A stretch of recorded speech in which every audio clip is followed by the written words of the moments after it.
Welcome to the NitWits, a weekly roundtable discussion on the Penn State Nittany Lions, now in its 25th season. Our panel features a longtime Penn State media and NitWits tag team, Neil Rudell of the Altoona Mirror and Mark Brennan of Lions 24/7 with Fight on State. Between them, they've covered Penn State for more than 80 years. The NitWits are hosted by WTAJ's Anderly Penwell, and each week we welcome a former Nittany Lion as our special guest analyst. The NitWits are brought to you by Irwin Financial, Raymond James, a firm foundation for your financial future. By Monarch Cleaners, for all your dry cleaning, carpet cleaning, and rug cleaning. By Reed and Solani Orthodontics, providing friendly, family-focused orthodontic care in Altoona, Bedford, and Huntington. By McAleer's Plumbing, specializing in plumbing, heating, and air conditioning, serving our community since 1886. By Remax Results Realty Group, committed to a culture of professionalism, productivity, and exceptional service. By Dorman's Jewelry, the answer is always Dorman's. By Star Beverage, no matter what type of weather, we're a convenient drive-through one-stop beer store. By Kogan Electric, lighting the way for you. By NovaCare, Altoona and State College, the power of physical therapy. By Fullington Tours, offering round-trip transportation to and from Beaver Stadium from locations in State College and Altoona. By Blair Candy Company, the one-stop shop for all your tailgating needs. Candy, snacks, paper supplies, and more. By Lions 24/7 with Fight on State, your online home for Penn State football and recruiting coverage. And by the Altoona Mirror, featuring Penn State Game Day every Friday and Penn State Extra every Monday.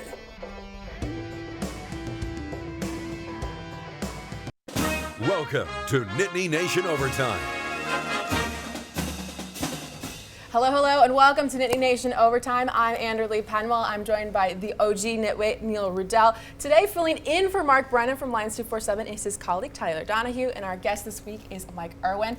Guys, how you doing today? Good. Thanks for having me. All right. Good to see you, Mike. Coming off the huge 46-10 win, let's just get right into it. What stuck out in the win to you, Neil? Well, the freshmen. I mean, they've been looking for a breakaway threat as a running back for the better part of 2 years now, and we sure saw it with Nick Singleton getting the right edge 3 times. It's the first time that a Penn State running back has busted 3 40-yard runs since Larry Johnson 20 years ago. So he added a dimension. I think it electrified the fans, and then you saw Drew Aller come in and play very well again with 2 touchdown passes. So I think the story of the game was kind of their decorated freshman. Were you surprised by the freshman performance, Tyler? I mean, we've been waiting to see what Singleton would have in store, and I think with 10 touches for him to produce almost 180 yards on the ground, the 2 touchdowns, you mentioned it. You got to go all the way back to our trip to Dallas for the Cotton Bowl when Journey Brown was running wild against Memphis for the last time we saw that kind of a presence out of the Penn State backfield. So it's a game changer, not just for this week, but it's on tape now. People have to respect what Nick Singleton can do, and that should open up the passing game and things for Penn State overall, because it's just a dimension that has not existed for them since 2019. And Mike, with Aller, that young kid coming in so highly recruited, what part about his game stood out? Well, I think he should stay as a backup quarterback because I think Clifford's going to lead them. He's been there before, and he has more experience. So, I mean, I like Clifford, and I think Aller's the answer down the road, but I don't think yet because I think Clifford's been in those situations a lot more that they ought to stick with him. When he's healthy, he's done a great job. I know against Purdue he had that one bad throw that maybe was the only mistake he probably made all day, but he has that mindset that he can bring that team back. And I agree with that, Mike. He gives you your best chance probably to win right now. I think Aller has a higher ceiling, but I'm not sure if you would have brought Aller into the Purdue game in that situation with 5 minutes to go, whether they would have won the game. And I think other than the one bad throw against Purdue, Clifford has played well. I think we learned our lesson when Clifford was out against Iowa and got hurt and it didn't have a backup quarterback. Now we do have a backup quarterback. And I think you ought to give him more opportunity. And I think Franklin's decided to do that on Saturday, to have him more involved with it. How more long play. of a leash does Aller have? Because at one point yesterday when I was on the sideline, Clifford, incomplete pass, but complete to a fan in the end zone, and the student section started chanting, "We want Drew." Now, I thought it was more like tongue-in-cheek, we want to see the 5-star, but how long realistically is Clifford's leash now? I think you have to look at the body of work that Sean Clifford's produced, and beyond his first year as a starting quarterback, when the team showed tremendous promise, they have a 500 record, and that's reflected on the starting quarterback, whether it's fair or not. Drew Aller, we had him at 24/7 Sports as the #1 quarterback prospect in the entire country.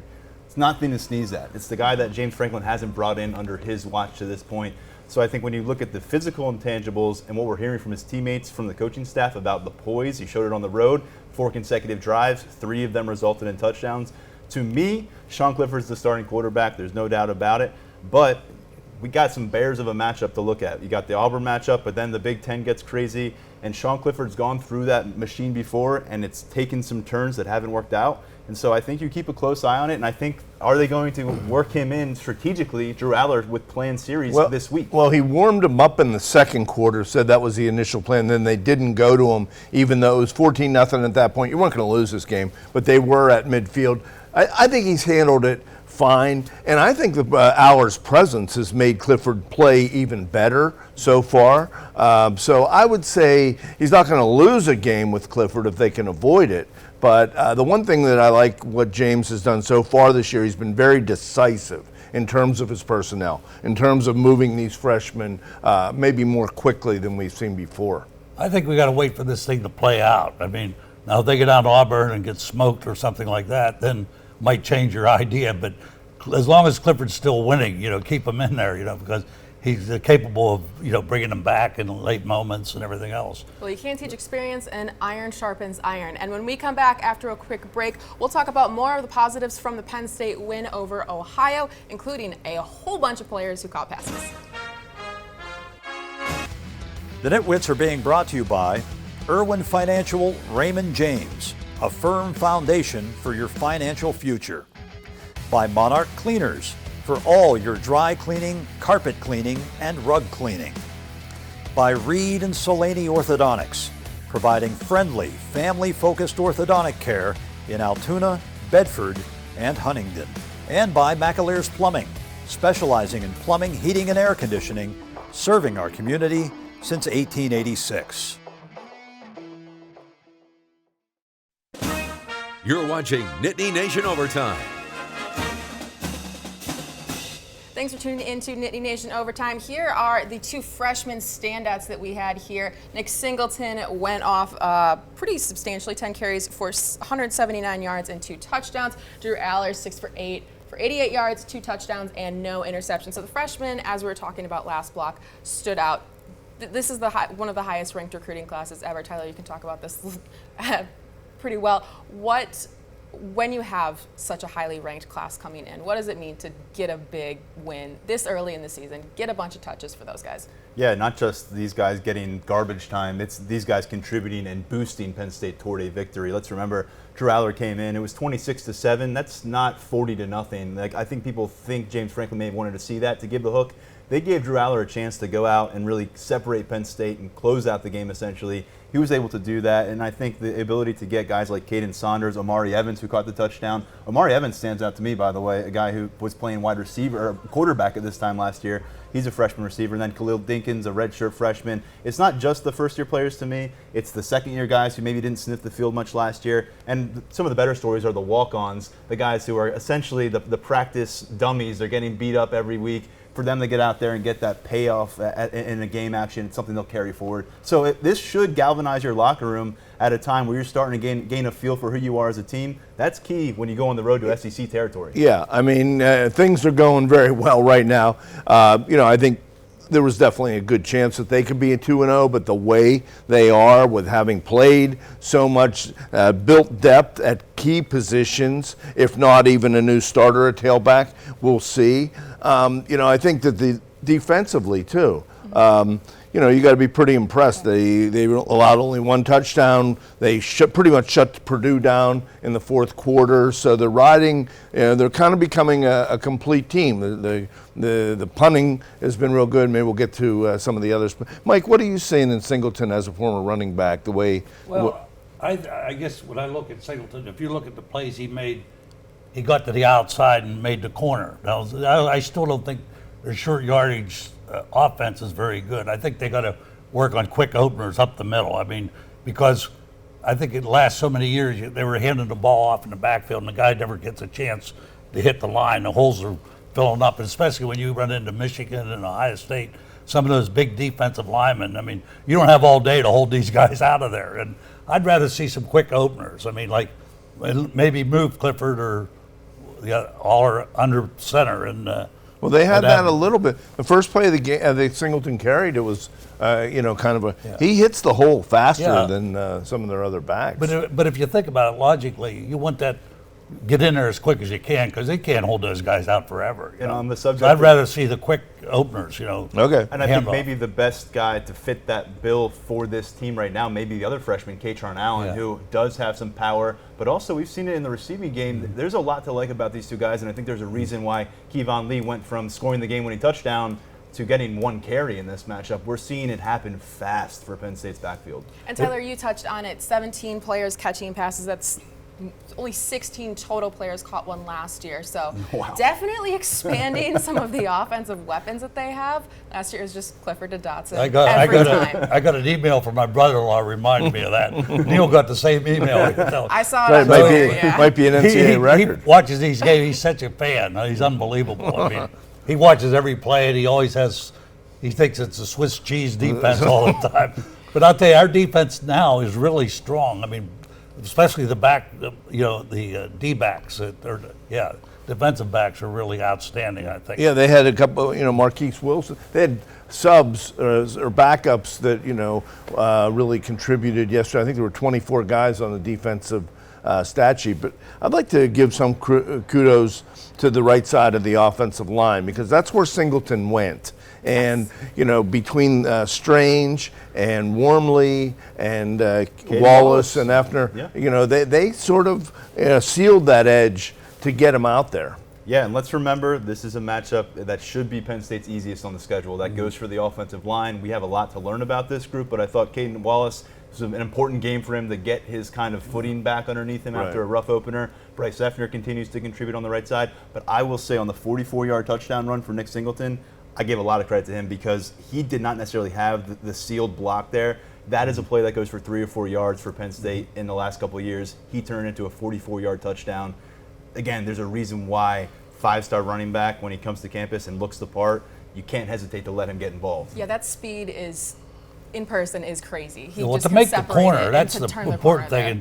And he's given some running room. I mean, he had to get around the defensive linebackers' ends on the outside. So he has that potential to go all the way, I think, on any play. Mike, I think their short yardage, I differ a little bit. I think their short yardage has been better so far. They've lined up with the tight end in the backfield. They've scored on 2 sneaks. I don't think they've really been stopped in short yardage yet. Well, I like that play of the extra points when Clifford they're pushing him over the goal. Tight end takes him. They're working that. They got that down now. Used to be illegal. Aiding the runner. Yeah. The Purdue one, they had a really as long great as Clifford can stay vertical, we're all right with that. And how long? With the freshmen coming in so strong, so explosive. Neil, you talked about kind of iron sharpens iron. We heard it in post game where they were referencing, a good dynamic in the locker room. How much pressure do you think that puts on some of the older guys like Tinsley, like Clifford, to have guys that are coming in and being so productive so early in their careers?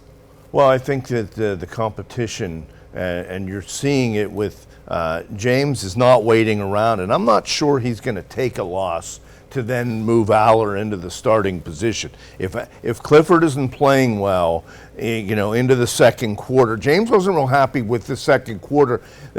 Parker Washington bailed him out late in the half with a great 35-yard run to put him, because at that point Ohio had taken some momentum. It was only 19-7, and that would not have been overly impressive to go in 19-7 at halftime. But they got the late score. I don't think if Clifford is struggling for 2-3 series in a row, I think you could see Aller as soon as this weekend. I agree with Neil, and I also think it's worth noting that Sean Clifford, though, is in command of this 2-minute offense. Yeah. He didn't get a chance to do it in the second half because it wasn't necessary, but they've produced 4 touchdowns at the end of these halves, 3 different halves.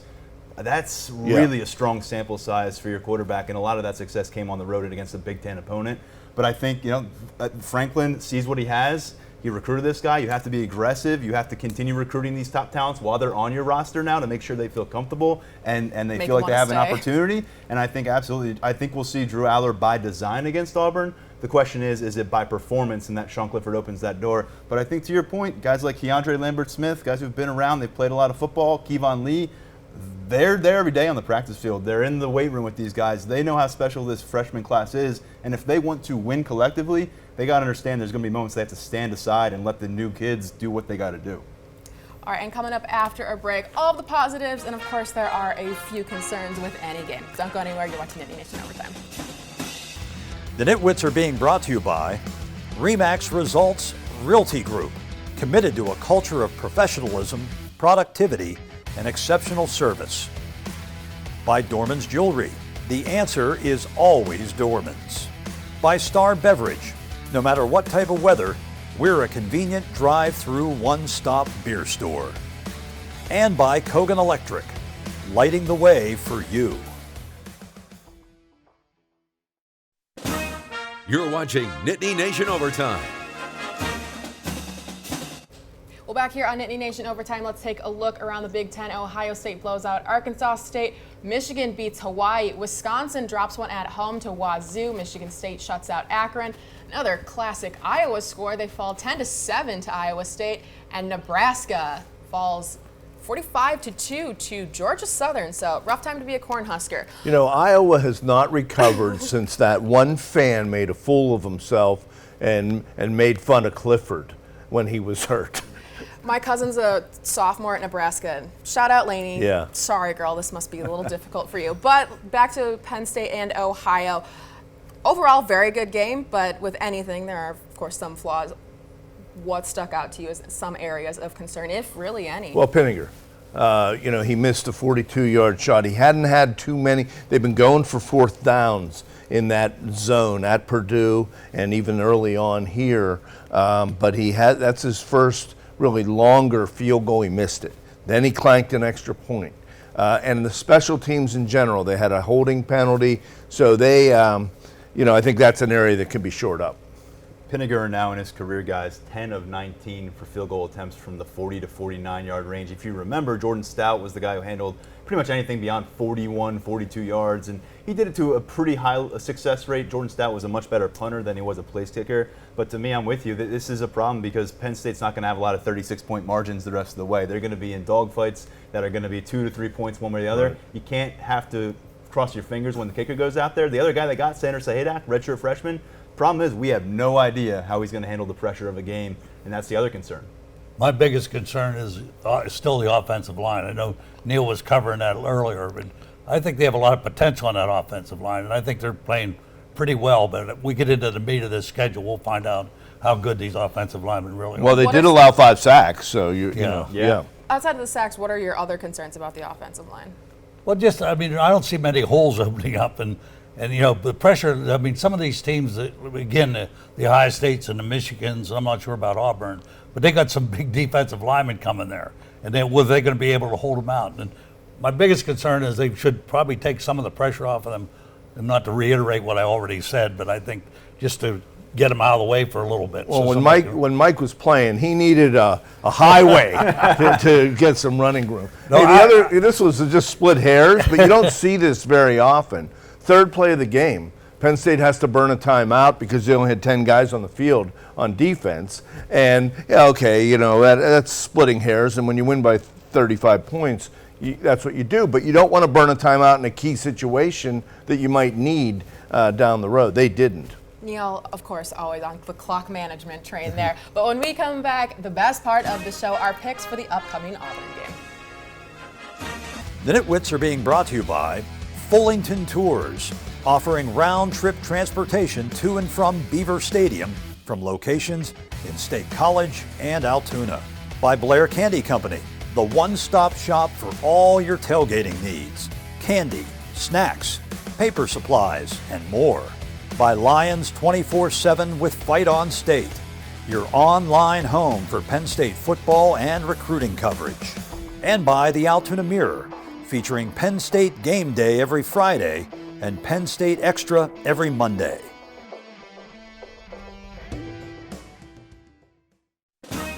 You're watching Nittany Nation Overtime.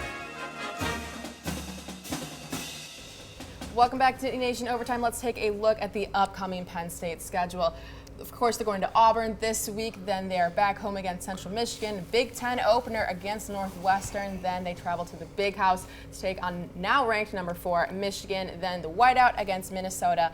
And then Ohio State, who's currently ranked number 3. So best time of the week, the Nitwit of the week. Neil is our winner chicken dinner this week. Neil, how's it feel? Well, Mark was excused yesterday. He has a virus, so it wasn't quite as fun to be the Nitwit of the week without him sitting beside me. But we do have a courtesy. We made an exception. We got his pick in addition to Tyler's. He picked 24-20. He picked Penn State. I'm not going to be influenced by that. Auburn has struggled with San Jose State, Mercer. I don't know I think their quarterback situation's a little unsettled, and I think Penn State's pretty good. So I'm going to say Penn State 31, Auburn 20. Tyler, guest pick this week. What do you think? Yeah, I'll go 31-14, Penn State winning. I don't believe in what Auburn has right now from a chemistry standpoint for that program. I don't think they're battle tested thus far this season. Penn State has some of that. Additionally, the quarterback is a big issue for Auburn. I respect the ground game they can do, but I really think Penn State's top 3 quarterbacks would all be Auburn's top 3 quarterbacks right now, and they're in a quandary at that spot, and I don't think Penn State's defense is going to make life any easier. I think Penn State's going to win 27-17. I agree. I don't know anything about San Jose and Mercer, but what do you think, Mike? I don't know anything about the quarterback situation, but I know they have 2 outstanding running backs in Bigsby and Hunter, so I'm going to go with Penn State 27, Auburn 24. So this rounds out the home and away series with Auburn. Recruiting, what does it mean, Tyler, to have that opportunity to do it in there? Yeah, the opportunity to go down to a high-level SEC program, maybe not on the field this year for Auburn, but 2 national title game appearances in the last 12 years. They won one of those championships. So you're getting exposed to a big audience in the South. Penn State wants to go to Georgia, to Alabama. Harrison Wallace, a rising figure in Penn State's receiver room right now. He's a guy that can go down and showcase. He grew up a half hour away from Auburn. If you can go down there with the Nittany Lions and show what you can do moving all the way up to Happy Valley, it says a lot to guys who maybe kind of sort of want to get out of home and go to college. Yeah, I don't know that James was thrilled with this series. He said the 2 administrations worked it out when he was asked how the series came about. But I think it's been pretty neat, and it'll be even better for them. Maybe he'll like it more if they can win this week. Well, Big Ten SEC is always going to be a fun one. It sure was fun last year, so hopefully we'll get a great game in Alabama this week. But also new this year, if you missed this show, you can always get it on Spotify. It's also newly on iTunes as well. This QR code on your screen will take you to our website where you can stay connected to all things Penn State football. And we have our new Nittany Nation app this year, which is super great. Please subscribe. Go to our websites, get our app for the podcast, everything. So we will be back here next week. Fingers crossed Mark is back. Mark, we missed you, but we saw Grace on the sidelines, and she held down the fort in his absence. So, guys, thank you so much for joining us this week. It was a great Ohio game with that 46-10 victory. Hopefully we'll get a whole interesting game to talk about coming up next week. But thank you so much for watching Nittany Nation Overtime. Like I said, we'll see you back here in just a week.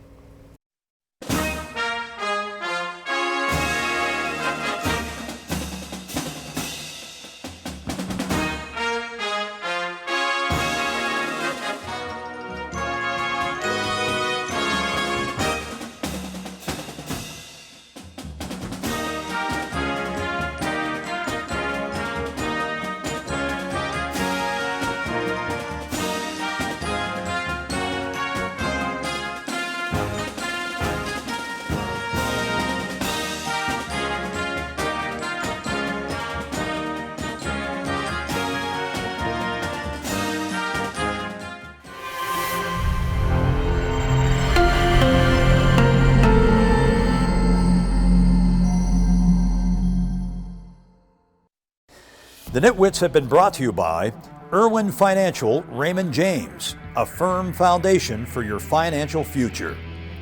By Monarch Cleaners, for all your dry cleaning, carpet cleaning, and rug cleaning.